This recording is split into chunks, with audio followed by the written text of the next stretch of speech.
Kyaddaaki ttiimu y'eggwanga The Queens efunyeyo akabonero nga kw'otadde n'okutebayo goal mu mpaka z'ekikopo cya Afrika eziyindira Gabon mu bbanga lya myaka 39. Attention parce que c'est reparti avec Igouma la nouvelle frappe. Oh quel but! Quel but exceptionnel de Farouk Mia. On le présentait comme l'un des atouts majeurs de cette sélection ougandaise. Le joueur du Standard de Liège qui inscrit son 16e but en sélection et qui permet à l'Ouganda de mener 1-0. Goal ya Queens yazze mu ddakiika y'ensanvu mu kitundu ky'omuzannyo ekyokubiri nga yatebedde omusambi Farouk Mia Bannayuganda ne bafessa nnyo. Wabula wayiseewo eddakiika 3 zokka ettiimu ya Mali n'efuna free kick era bw'ate omusambi Vez Bisouma omupiira n'aguteeka mu katimba.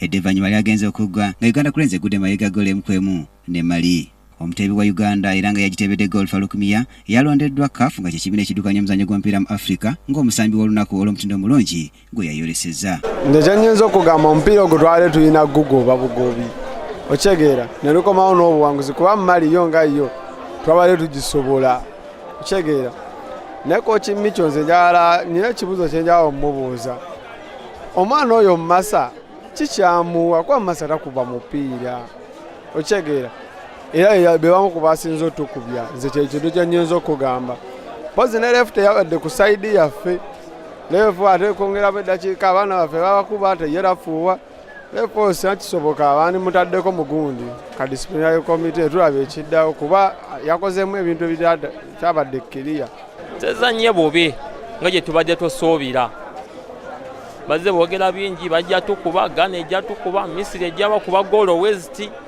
ejja bakuba goolo nyingi ne bazanye bulungi kubanga nalaba nga tuzanya ne Misiri twagiwamu obuzibu so ne chances zaaliwo twali tusobolerwa okuteeba.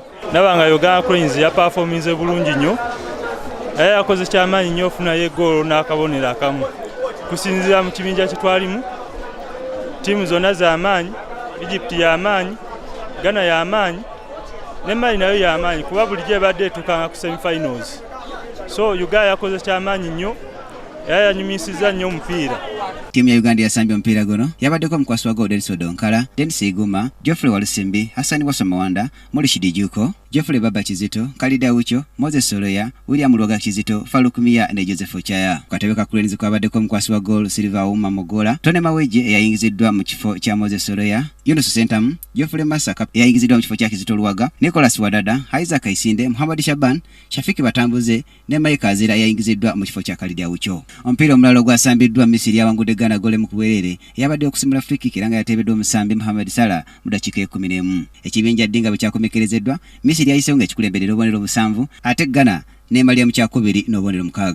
Mali yavuddeko nga malidde mu kyakusatu n'obubonero 2 ne Uganda Cranes nayo yakwebedde ng'efunyeyo akabonero kamu. Amawanga amalala gayiseewo ku luzannya oluddako kuliko Burkina Faso ne Cameroon mu kibinja A, Senegal ne Tunisia nga bano bayiseewo mu kibinja B, ate DR Congo ne Morocco bayiseewo mu kibinja C. Tiimu endala ezaavuddeko ng'ogyeko Cranes ne Mali mu kibinja D, Gabon abategesi ne Guinea Bissau baavuddeko mu kibinja A, Algeria ne Zimbabwe ne bavaako mu kibinja B, ate Ivory Coast ne Togo nazo ne zivaako mu kibinja C.